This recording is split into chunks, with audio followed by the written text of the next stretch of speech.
जय हिंद प्यारे साथियों, आप सभी को फिर से एक नए शानदार वीडियो में हार्दिक स्वागत है। आशा करते हैं आप सभी लोग बहुत ही अच्छे होंगे।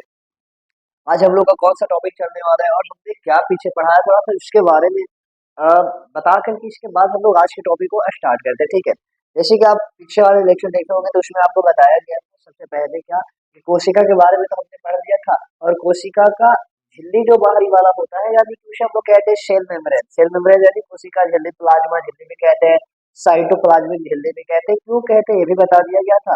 उसके बारे में बताया गया था, उसका खोज कौन किया था उसके बारे में, और वह काम क्या करता है। ठीक है, बेसिक रूप से हमारा ये चला था।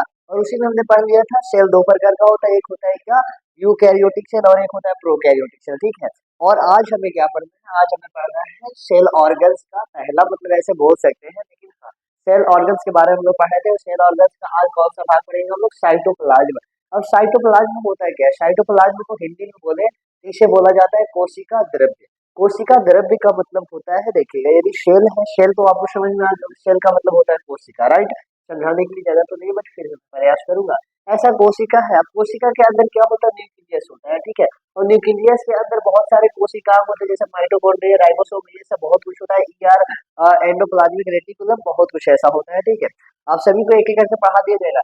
लेकिन कोशिका झिल्ली और केंद्र के बीच में कुछ चिपचिपा पदार्थ पाया जाता है। चिपचिपा का मतलब ऐसा कि वह चिपचिपा सा द्रव जैसे लिक्विड होता है ना, वैसा पाया जाता है। और यही लिक्विड क्या करता है, यही लिक्विड को हम लोग कहते हैं कोशिका द्रव्य।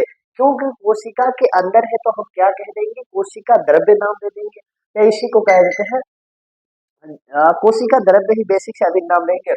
और आगे कुछ आएगा इसके बारे में हम लोग पढ़ लेंगे। ठीक है, यानी कोशिका द्रव्य इसी को कहा जाता है। इसके अंदर जो पाया जाता है इसी को कहते हैं कोशिका द्रव्य। कोशिका द्रव्य एकदम जेली सा पदार्थ होता है, तो वही लिखा गया कोशिका द्रव्य के बारे में। कोशिका द्रव्य कोशिका के अंदर पाए जाने वाले जेली जैसा संरचना होता है। जेली का मतलब क्या होता है, यहाँ समझने वाली बात है। ध्यान से देखिएगा, जेली का मतलब क्या होता है ना, कि जेली ऐसा कभी आप देखे होंगे, यदि मैं वाटर दूं तो वाटर बहुत पतला हो जाता है। कभी आम का जूस जो होता है ना बहुत ज्यादा गाढ़ा होता है, ऐसा देखे होंगे आप कभी। कुछ वैसा ही होता है, गाढ़ा टाइप से होता है, उसी हम लोग कहते हैं जेली जैसा संरचना होता है। जैसे कि आपको फिगर में दिखाऊं, ये देखिए ऐसा कुछ जेली जैसा संरचना क्या होता है, साइटोप्लाज्म यानी कोशिका द्रव्य का होता है। ठीक है, अब इसकी खोज सर्वप्रथम एक वैज्ञानिक थे जिनका नाम था रुडोल्फ वान पोलियर। ये वैज्ञानिक, इनका नाम ऐसे थोड़ा लंबा है, कोई बात नहीं, बट हाँ, इन्होंने क्या था कि कोशिका द्रव्य को सबसे पहले खोज किए थे, आखिर देखे थे कि आखिर कैसे मिल रहा है, इसका मतलब कि कहाँ मिल रहा है, पोजीशन क्या है, कहाँ पे मिल रहा है, कैसा होता है। तो इन्होंने सबसे प्रथम देखा था रुडोल्फ वान पोलियर ने। तो इसी को खोजकर्ता मान लिया जाता है कि खोज करता है कोशिका द्रव्य का। ठीक है, इसका मुख्य कार्य क्या होता है, इसका मुख्य कार्य कोशिका के आकार को बनाए रखना तथा अन्य कोशिकांगों को रासायनिक रूप से सहायता प्रदान करना होता है। ठीक है, ध्यान से समझिएगा, पहली बात है यहाँ पे क्या लिखा हुआ है कि आखिर ये कोशिका द्रव्य है तो इसका कुछ ना कुछ वर्क तो हो रहा होगा, कुछ ना कुछ कार्य तो हो रहा होगा। ठीक है, तो इसका क्या कार्य होता है, तो इसका मुख्य कार्य होता है कोशिका के आकार को बनाए रखना। जब मान लिया जाए कोशिका क्या है, गोलाकार है, तो इसको गोलाकार बनाए रखने का मुख्य भूमिका यही आता है कोशिका द्रव्य। यदि यह नहीं रहेगा तो क्या हो जाएगा, या हो सकता है कि यह चिपक जाएगा, यानी पिचक करके छोटा हो जाएगा, या तो सिकुड़ जाएगा। कभी आपने देखा है ऐसा कि यदि स्टार्टिंग में क्या होता है कि जैसे आप सभी लोग जानते होंगे, जैसे किशमिश की मैं बात करूँ तो किशमिश स्टार्टिंग में क्या होता है, अंगूर होता है, राइट। अंगूर क्या होता है, गोलाकार होता है, बहुत अच्छा होता है, फूला सा होता है। लेकिन जब उसे खानों में सुखाने के लिए रखती है तो सूख करके बहुत सा, मतलब कि क्या हो जाता है, किशमिश ऐसा एकदम चिपक जाता है। क्यों, क्योंकि उसके अंदर से पानी जो होता है सूख जाता है, खत्म हो जाता है। इसी प्रकार से इसे फुलाए रखने में मदद करता है। और साथ में ही जो इसके अंदर कोशिकांग पाए जाते हैं ना, इनको रासायनिक रूप से सहायता प्रदान करता है। अब रासायनिक रूप से क्या होता है, रासायनिक रूप से ये कि इन कोशिकांगों के लिए कुछ न कुछ चाहिए होगा जीवित रहने के लिए। जैसे माइटोकॉन्ड्रिया कौन सा रसायन चाहिए, कौन सा पदार्थ चाहिए, राइबोसोम पढ़ेंगे तो उसको क्या चाहिए, और बहुत सारे कोशिकांग होते हैं तो इनको क्या चाहिए, तो सबको यही प्रदान करता है, जितने भी सामग्री होता है ना। तो यहाँ पे आता है, यहाँ से कोशिका के जो और अंग है ना, उनको अंग के तक भी मतलब पहुंच जाता है। समझ में आई होगी बात है, तो यही रासायनिक रूप से सहायता प्रदान करता है। बस यही था बेसिक नॉलेज इसके बारे में, कोशिका द्रव्य के बारे में। ठीक है, अब आते हैं साइटोप्लाज्म, तो हम लोग पढ़ लिए, अब आते हैं हम राइबोसोम। ठीक है, अब राइबोसोम के बारे में पढ़िए, तो राइबोसोम क्या होता है, राइबोसोम के यदि मैं हिंदी में बोलूं तो राइबोसोम का राइबोसोम ही होता है। यदि राइबोसोम को मैं दिखाना चाहूँ तो सामने फिगर में देख लीजिए, राइबोसोम का संरचना कुछ ऐसा होता है। ठीक है, अब राइबोसोम होता क्या है, ये सेल के लिए क्या करता है, ये हमारे बॉडी के लिए क्या करता है। बॉडी के लिए तो बेसिक से हम लोग ऐसे पढ़ रहे हैं कि हमारे बॉडी में बहुत सारे कोशिकाएं हैं, तो कोशिका वर्क करती है, लेकिन कोशिका भी वर्क कर रही है तो कोशिका के लिए कोई ना कोई तो वर्क कर रहा होगा, समझ में आई होगी बात है। तो राइबोसोम को हम लोग समझते हैं। देखिएगा, राइबोसोम क्या बोला जा रहा है, राइबोसोम कोशिका का सबसे छोटा कोशिकांग होता है एज ए बेस्ट, मतलब कि याद रख सकते हैं तो रख लेना। जैसे देखिए, कोशिका के अंदर बहुत सारे कोशिकांग थे, आपको पता होगा कौन कौन सा, राइबोसोम, माइटोकॉन्ड्रिया, गोल्गी बॉडी हो गया, ईआर हो गया, बहुत सारे कोशिकांग होते हैं, ठीक है। और सभी एक दूसरे कोशिकांग जो होते हैं बहुत सारे वर्क करते हैं, और किसके लिए वर्क करेंगे, तो कोशिका के लिए वर्क करते हैं। तभी तो जाकर के कोशिका हमारे लिए वर्क करेगा, और हमारे लिए वर्क करेगा तो हम जाकर के वर्क करते हैं। इसीलिए कोशिका के लिए वर्क करते हैं कोशिकांग, समझ में आई होगी बात है। और कोशिकांग वर्क करेगा तो कोशिका वर्क करेगा, और यही कोशिकांग वर्क नहीं करेगा तो कोशिका वर्क नहीं करेगा, और फिर हमारा बॉडी भी वर्क नहीं कर पाता, समझ में आई होगी बात है। तो यहाँ देखिएगा, राइबोसोम है तो राइबोसोम कोशिका का सबसे छोटा कोशिकांग होता है, समझ में आई होगी बात है। दूसरा पॉइंट, इसकी खोज कौन किए थे, तो खोज प्लांट सेल और एनिमल सेल दोनों में है। मतलब ऐसे बोले तो यह राइबोसोम जो होता है प्लांट यानी कि पौधे की कोशिका में भी पाया जाता है, और एनिमल सेल हम लोग में भी, मतलब एनिमल जो भी रह रही है जीव, प्लांट को अलग कर दीजिए, जितने भी है सभी को हम लोग जीव कहते हैं, राइट। जितने भी जीव हैं सभी के कोशिका में भी राइबोसोम पाए जाते हैं। तो सबसे पहले प्लांट सेल यानी प्लांट के कोशिका में राइबोसोम की खोज कौन किए थे, तो दो वैज्ञानिक थे, पहला का नाम था रॉबिन्सन तथा दूसरा का नाम था ब्राउन। दो वैज्ञानिक सबसे पहले आए तो देखे कि अरे ये तो प्लांट सेल है, और प्लांट सेल में भी राइबोसोम मिल रहा है, और इन्होंने दोनों ही वैज्ञानिक थे, इन्होंने खोज किया प्लांट सेल में सबसे पहले। इसके बाद एक और वैज्ञानिक है जिनका नाम था जॉर्ज ई पैलेट। जॉर्ज ई पैलेट को पता नहीं था, ऐसे ही एनिमल सेल को रिसर्च करने लगे तो उनको भी देखा कि अरे एनिमल सेल में भी राइबोसोम मिल रहा है, अर्थात एनिमल सेल में राइबोसोम की खोज किन्होंने किया, जॉर्ज ई पैलेट ने किया। समझ में आई होगी बात। ये खोज करता है संबंधित है, बहुत बड़ी बात है। अब आगे आते हैं कि आखिर ये राइबोसोम बना किससे होता है। जिस प्रकार से आपको बताया गया था कि सेल मेम्ब्रेन किससे बना होता है, तो लिपिड तथा प्रोटीन से बना होता है। अब ये क्या होता है लिपिड तथा प्रोटीन, आपको बताया गया था कि आगे चल करके इसके बारे में पढ़ लेंगे, या तो आप हायर क्लास स्टडी करते हैं, क्लास 11-12 में सब आपको मिलेगा, समझ में आई होगी बात है। तो वहाँ पे बता दिया जाएगा, नहीं तो आपको आगे चल करके ये सब बताएंगे, समझ में आई होगी बात है। तो बना होता है आखिर यह किससे, तो देखिएगा राइबोसोम मुख्य रूप से आरएनए तथा प्रोटीन से बना होता है। देखिए, प्रोटीन तो आपको बताया गया था क्या होता है, एक प्रकार का पदार्थ होता है। इसी प्रकार से आरएनए थोड़ा सा चर्चा करेंगे क्या होता है। देखिएगा, डीएनए कभी नाम सुने होंगे, ऐसा लास्ट में आएगा। डीएनए क्या होता है, आरएनए क्या होता है, सुनिएगा ना। डीएनए के यदि बोले तो डी का मतलब होता है डाई, और एन का मतलब होता है डीएनए यानी डबल स्टैंडर्ड बोल सकते हैं। डाई मतलब कि यहाँ पे दो होता है, दो।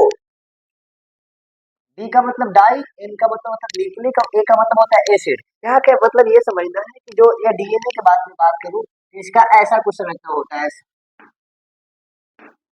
ठीक है।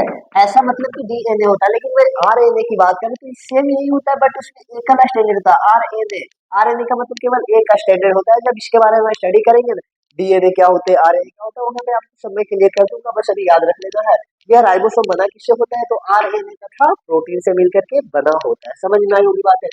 अब आरएनए कैसा स्ट्रक्चर होता है, तो थोड़ा सा फिगर में दिखा देगा, देख लीजिए। आरएनए का कुछ ऐसा स्ट्रक्चर होता है, समझ में आई होगी बात है। अब आगे आते हैं हम लोग अगला पॉइंट। अगला पॉइंट क्या बोला जा रहा है, राइबोसोम को देखिएगा। जैसे राइबोसोम को तो राइबोसोम ही बोल रहे हैं, लेकिन इसे एक और नाम से बुलाया जाता है जिसे हम लोग कहते हैं प्रोटीन फैक्ट्री। प्रोटीन फैक्ट्री का मतलब क्या होता है, फैक्ट्री का मतलब ये होता है ऐसा जगह जहाँ पे उत्पादन किया जाता है, अर्थात राइबोसोम के भी मतलब राइबोसोम में भी उत्पादन किया जाता है क्या, तभी तो इसको प्रोटीन फैक्ट्री बोला जा रहा है। तो अन्य नाम इसे बोला जाता है प्रोटीन फैक्ट्री भी कहा जाता है, क्यों, क्योंकि इसका मुख्य कार्य होता है कोशिका के लिए प्रोटीन का निर्माण। इसके पहले ही हमने बताया था क्या कि कोशिका के अंदर बहुत सारे कोशिकांग है, और बहुत सारे कोशिकांग कोशिका के लिए वर्क करेगा, और कोशिका हमारे लिए वर्क करेगा, तभी तो हमारा बॉडी वर्क कर पाता है ना।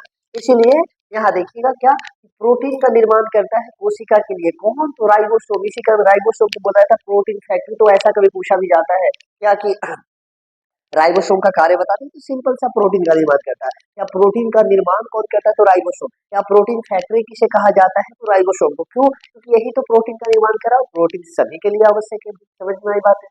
यानी कि प्रोटीन का निर्माण कौन करेगा, तो राइबोसोम, ठीक है। राइबोसोम झिल्ली रहित कोशिका, मतलब ये बहुत अच्छी बात है, बोला गया है कि देखिएगा और कोशिकांग आपको बताया जाएगा तो उसके ऊपर झिल्लियां पाई जाती है। झिल्ली का मतलब जैसे कोशिका के ऊपर कोई झिल्ली पाया जाता था, ऐसा ऐसा कोशिका के ऊपर ये बाहरी का झिल्ली पाया जाता था, लेकिन राइबोसोम के ऊपर कोई भी झिल्ली नहीं पाया जाता है। समझ में आई बात है? यानी कि झिल्ली रहित होता है। यदि झिल्ली सहित होता है तो उसे कहते हैं हम लोग झिल्ली सहित, लेकिन यह एक प्रकार का झिल्ली रहित कोशिकांग होता है। ठीक है, राइबोसोम यूकैरियोट तथा प्रोकैरियोट दोनों में मिलते हैं। मतलब कि आपको बताया गया था क्या कि कोशिका दो प्रकार का होता है, एक होता है यूकैरियोट और एक होता है प्रोकैरियोट। आपको बताया गया था 99% हमें क्या होता है, तो यूकैरियोट होता है। जितने भी जीव को आप देख रहे हैं सभी में क्या होते हैं, कौन से कोशिका होते हैं, यूकैरियोट। बहुत ही कम ऐसे बोल सकते हैं बैक्टीरिया बताया गया था एग्जाम्पल थ्रू। बैक्टीरिया में क्या होता है, प्रोकैरियोट कोशिका होती है, जिसमें क्या होता है आपको बताया गया था कि उनमें कोशिकांग तो होते हैं बट झिल्ली रहित होते हैं, सहित नहीं होते, रहित होते हैं, मतलब नहीं पाए जाते झिल्ली वाले, जिस कारण से पता ही नहीं चलता है कि है भी कि नहीं। समझ में आई होगी बात है? तो आगे आप इसके बारे में स्टडी करोगे, ठीक है। तो मतलब ये प्रोकैरियोट और यूकैरियोट दोनों कोशिकाओं में मिलती है। अब इसके अलावे राइबोसोम माइटोकॉन्ड्रिया तथा माइटोकॉन्ड्रिया को हिंदी में कहते हैं सूत्रकनिका तथा क्लोरोप्लास्ट जिसे हम लोग कहते हैं हरित लवक में भी मिलते हैं। अब बात रही कि हरित लवक क्या होता है और माइटोकॉन्ड्रिया क्या होता है। माइटोकॉन्ड्रिया आप सभी लोग जानते होंगे, एक कोशिका के अंदर है न्यूक्लियस, और न्यूक्लियस के बगल में क्या होता है, माइटोकॉन्ड्रिया होता है। बहुत सारे होते हैं, 3 4 5 मतलब ले सकते हो, ठीक है। यानी कि ये माइटोकॉन्ड्रिया होता है। यानी देखिएगा अलग से यहाँ पर तो राइबोसोम मिल रहा है, लेकिन साथ में माइटोकॉन्ड्रिया के अंदर भी राइबोसोम है। समझ में आई होगी बात है? बताएंगे कैसे कौन सा राइबोसोम मिलता है, ठीक है। राइबोसोम का प्रकार भी पढ़ेंगे हम लोग, ठीक है। तो यहाँ पे देखिएगा माइटोकॉन्ड्रिया के अंदर ही अपना राइबोसोम बनता है। क्यों? क्योंकि माइटोकॉन्ड्रिया भी कोशिकांग होता है और कोशिकांग है माइटोकॉन्ड्रिया। तो माइटोकॉन्ड्रिया को थोड़ा सा ज्यादा एनर्जी की आवश्यकता होती है, तब जाकर के यह काम करता है। इसको ज्यादा प्रोटीन चाहिए, ज्यादा प्रोटीन बनाने के लिए स्पेशल इसके लिए क्या होता है, राइबोसोम होता है। स्पेशल इसके लिए ही केवल क्या बनाएगा, स्पेशल केवल इसके लिए ही प्रोटीन बनाता है। समझ में आई होगी बात है? इसी प्रकार से दूसरा आता है क्लोरोप्लास्ट। क्लोरोप्लास्ट एनिमल सेल में नहीं होता, क्लोरोप्लास्ट प्लांट सेल में होता है। प्लांट सेल एक मतलब पौधे की कोशिका होती है जिनमें क्या होता है कि सब कुछ होता है, मतलब कि ऐसा राइबोसोम ये सब कुछ होता है। लेकिन इसके अलावा एक और कोशिका होता है जिसे हम लोग कहते हैं क्लोरोप्लास्ट। क्लोरोप्लास्ट क्या करता है, आगे चलिएगा तो क्लोरोप्लास्ट के अंदर होता है क्लोरोफिल, और क्लोरोफिल क्या करता है, पौधे को प्रकाश संश्लेषण अर्थात भोजन बनाने में मदद करता है। समझ में आई होगी बात है? तो ये काम करता है। तो क्लोरोप्लास्ट भी पौधे के इतना बड़ा काम कर रहा है, तो उसको भी ज्यादा कुछ एनर्जी चाहिए, तो उसके लिए भी स्पेशल क्या होता है, अपना राइबोसोम होता है जो उसके लिए प्रोटीन बना करके देता है। समझ में आई होगी बात है? आगे थोड़ा सा इसके बारे में और देख लेते हैं। यदि मैं टाइप्स ऑफ राइबोसोम के बारे में बात करूं तो राइबोसोम दो प्रकार का होता है, ठीक है। पहला क्या होता है 70, और ये होता है एस, एस पढ़ते हैं 70S राइबोसोम, और दूसरा होता है 80S राइबोसोम, यानी 80S, 80S प्रकार का राइबोसोम और 70S प्रकार का राइबोसोम। अब ध्यान से समझिएगा, ये 70S किसमें मिलता है, 80S किसमें मिलता है, दोनों का कार्य से, दोनों का कार्य मतलब दोनों ऐसे हैं राइबोसोम ही है, और दोनों क्या करते हैं, प्रोटीन का निर्माण करते हैं। हाँ, लेकिन 70S वाला है जो कम प्रोटीन का निर्माण करेगा, और 80S वाला है तो थोड़ा सा अधिक प्रोटीन का निर्माण करता है। समझ में आई होगी बात है? यदि आप राइबोसोम का फिगर देखना चाहते हैं तो एज देख सकते हैं 70S का कुछ ऐसा होता है और 80S राइबोसोम का कुछ ऐसा होता है। समझ में आई होगी बात है? और यदि मैं ऐसे छाप के बताऊं तो कुछ ऐसा होता है, ठीक है। लेकिन अब कहना यह है कि यदि दोनों अलग अलग है तो दोनों का क्या फिगर सेम होता है, तो हाँ दोनों का फिगर सेम होता है। यदि आप बहुत अच्छी तरीका से राइबोसोम के बारे में और आगे चल कर के स्टडी करते हो 11 12 ऐसे और क्लास हायर में पढ़ते हैं, तो वहाँ पे आपको मिलेगा क्या कि राइबोसोम 2 यूनिट से बना होता है, चाहे 70S हो या तो 80S हो, ठीक है। या तो आगे बताएंगे राइबोसोम के बारे में डीप से, नहीं क्योंकि अभी कोशिकांग हम लोग पढ़े थे, इतना डीप में कोशिकांग में नहीं पढ़ पा रहे, ठीक है। तो आपको बताया जाएगा तो वहाँ पे आपको बताएंगे कि राइबोसोम कैसे बना होता है, पूरा उसके बारे में डीप नॉलेज। समझ में आई होगी बात है? तो देखिएगा राइबोसोम 2 यूनिट से बना होता है। यदि नीचे वाला यूनिट 60 यूनिट का हो और ऊपर वाला अच्छा 60S का हो, ऊपर वाला 40S का हो, तो दोनों 60 और 40 कितना मिलकर बनाएगा 100। लेकिन ये दोनों मिलाकर 100 नहीं बनाता है, क्योंकि इसका कुछ पार्ट्स होता है जो आपस में जुड़ जाते हैं, और आपस में जुड़ने की वजह से ये बन जाते हैं 80S। क्या बन जाते हैं, 80S का राइबोसोम बन जाते हैं। लेकिन यही नीचे रह गया 50S का और ऊपर रह गया 30S का। 50 30 कितना होना चाहिए, 80 होना चाहिए, लेकिन हाँ कुछ पार्ट्स जुड़ जाने की वजह से ये बनाते हैं 70S का राइबोसोम। यानी कैसे बोल सकते हैं कि राइबोसोम भी 2 यूनिट से बने होते हैं, एक छोटा सा होता है और एक बड़ा सा होता है। दोनों का वर्क वही होता है, क्या होता है, तो प्रोटीन का निर्माण करना होता है। अब यहाँ पे आपको क्लियर होगा क्या कि 70s राइबोसोम किसमें किसमें मिल रहा था, तो याद रखिएगा जितने भी प्रोकैरियोट सेल है उनमें क्या मिलता है, 70s। क्यों? क्योंकि बैक्टीरिया को उतना वर्क करना पड़ता है, अभी नहीं ना, हम लोग मनुष्य है, हम लोग जीव है, बहुत सारे जीव है जिनको बहुत सारे वर्क करना है, लेकिन बैक्टीरिया बहुत छोटा सा होता है, उनको ज्यादा वर्क नहीं करना है। इसी कारण से उन्हें कम प्रोटीन की आवश्यकता होती है, बल्कि हम लोग को बहुत ज्यादा होती है। तो हम लोग में क्या होता है, यूकैरियोट में 80s पाया जाता है। साथ में माइटोकॉन्ड्रिया जिन भी कोशिका में हो, या तो बैक्टीरिया में हो, या तो एनिमल सेल में हो, या तो प्लांट सेल में हो, जिनमें भी माइटोकॉन्ड्रिया होगा, तो माइटोकॉन्ड्रिया में एक अपना क्या होता है, राइबोसोम होता है।